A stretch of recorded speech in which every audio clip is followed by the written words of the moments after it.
Good morning, good afternoon, good evening, whatever time you happen to be watching this. I hope you're all having a really great day. We're going through the third presentation of Ordinary Grace. This should take us up to page 138. And most of this, I think, is going to just build on what we've done already.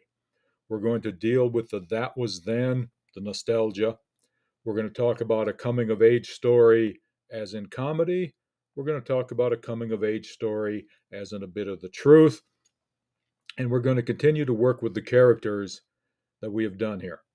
In class, we're going to play this little clip about let's all go to the lobby. It's what used to happen in movie theaters when I was very, very young.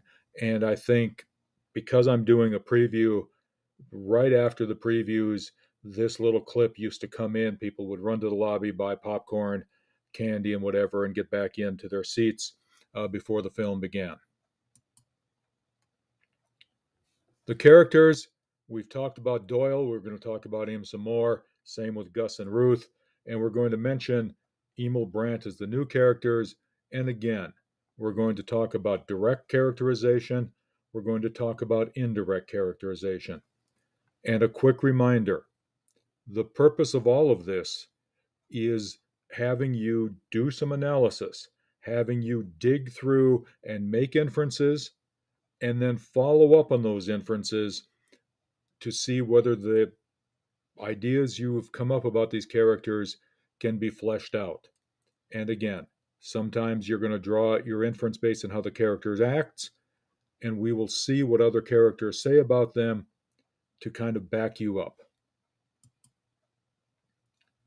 Doyle. To me, he seems very conceited. When he starts talking about not me or you, when he talks about people affected by the war, I think that's a big chunk of it. He listens to a lot of gossip. In a lot of ways, he's connected. And that ties to the conceit because he's proud of the fact that he knows things. There's a bit of cruelty. He blows up the frog with the M80, and he finds it kind of funny. We see him as a law enforcement official coming out of Warren Redstone's lean-to.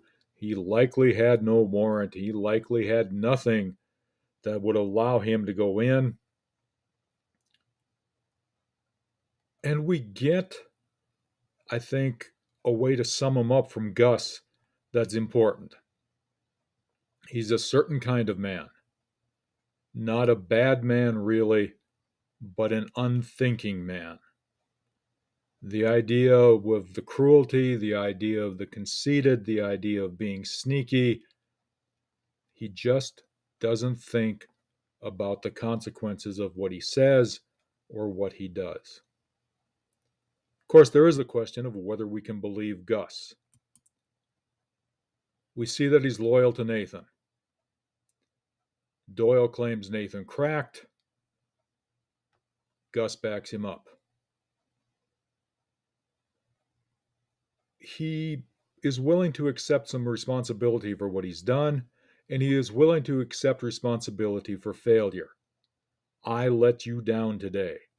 That failure and that responsibility distinguishes him from Doyle, even though he and Doyle are drinking buddies. And he is self aware. He too talks about himself as perhaps a bit unthinking, a bit irresponsible, and he is aware that he has his own devils, that he has his own situation of bad things that he has to deal with. His own version of PTSD, if for nothing else. And then we get Ruth. One of the things I've talked about, I hope, is that we have a little bit of doubt about whether our narrator, as a 13-year-old, is actually telling us the truth. We know he's telling us the truth as he sees it, but is his ability to see the truth important? I didn't like Julia Brandt. I knew my mother didn't either. We get to see that Julia Brandt probably feels the same way. He drew this inference from you and Emil have always been so close. I remember when we all thought you might marry. But now we get to see Ruth fighting back. That little shot about it's clear from all those worry lines on your face is a shot about back at Julia, back in part of the fight. And so when we're dealing with Ruth, we see that she's got a little bit of a sharp tongue, that we see she's a little bit defensive. When we deal with Julia Brandt, we see a lot of things about Ruth, in addition to what we talked about in the last presentation. In fact, the last two presentations, her Ayn Rand phase and her dislike of her husband's profession. Emil Brandt. There's the suicide attempt, and so we know that he is a troubled man. And perhaps he's a troubled man because he thinks too much. He talks about greatness, and he talks about the idea of greatness depending more on God and circumstance than our own efforts. The idea that there's luck versus skill, and perhaps no matter how skillful one is, one needs a bit of luck, I think, is inherent in that statement. And then the idea of happy versus wisdom, and the idea of a virtue not so fickle, happiness being fickle. If I'm going to commit philosophy without a license here, Aristotle talks about happiness as fulfillment, not giddiness, but a sense of fulfillment. And even he, talking about the sense of fulfillment and the sense of fulfillment being something that everybody wants, talks about the fact that it's fickle, that no one can be happy, no one can be fulfilled unless it is throughout one's life. And so when he talks about Priam, the king of Troy, being unhappy and dying unhappy, the fact is Priam was an old man, perhaps 80. And for 70 years, he had everything going for him. But the last 10 years of his life, he lost 49 of his sons. He saw them die on the battlefield as he watched from Troy, from the walls of Troy, excuse me. And we see him, a weak old man, trying to defend his city as he dies, killed by Neoptolemus. And so I think it's important that to see here that the wisdom is perhaps not a virtue that everybody desires, but even Aristotle would argue that the virtue everybody desires and the virtue that is the greatest, happiness, is a fickle one. And so Emil Brandt shows a bit of wisdom. He too is a philosopher without a license. Small towns. In class, I'll play the video. We're going to talk about small towns. And whether it's 1961 or 2023, small towns don't change too much. The Catholic congregation would probably talk about the Methodist minister's wife, and the Methodist congregation will probably talk about the Methodist minister's wife if she drinks, if she smokes. They might even forgive those. But shunning the activities of the Women's Society of Christian Service, the Methodists might not forgive that. And small towns are always that way, I think, and always will be that way. And so, once again, there's a bit of verisimilitude here that I want to bring up. And there's a hint of who Ruth is. She is not a conformist. She does not think like everyone else in her small town, and she has not given up what she wanted when she first married Nathan. That bit of high society that being a minister's wife never got her. And then The coming of age, we talked about that last time. The comedy. In 2023, when people can find porn on the internet every day, the Playboy might not be a big deal, but in 1961, it certainly was. And the idea that he was reluctantly putting it back. The idea that they beat the bully, who was tough, mean, and vengeful, but blessedly stupid.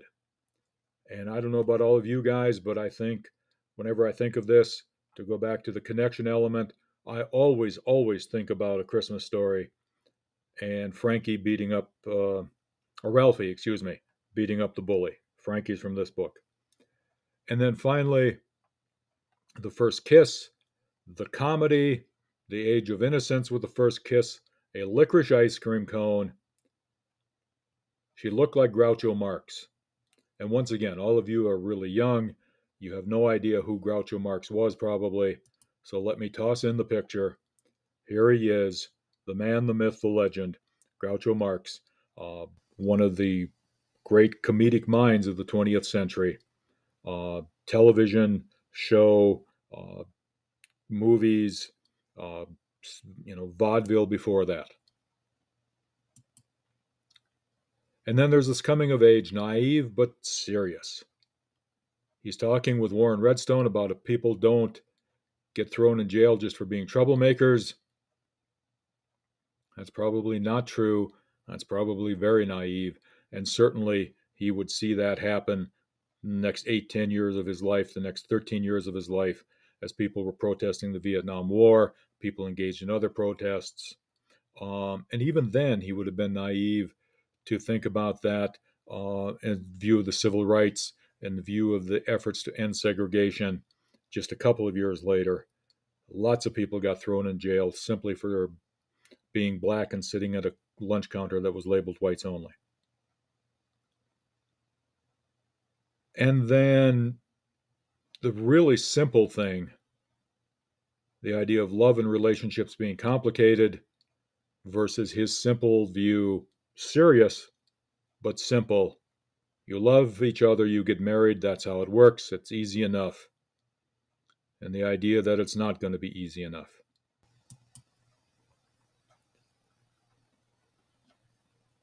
And then going back to besting the bully, they also discovered that Ariel was perhaps acting as one would not expect, the daughter of the Methodist minister, and the truth and the idea of that once you see something, you perhaps cannot unsee it, and the idea of a skag and that term applying to his sister, and also he's applying it to the girl at the quarry.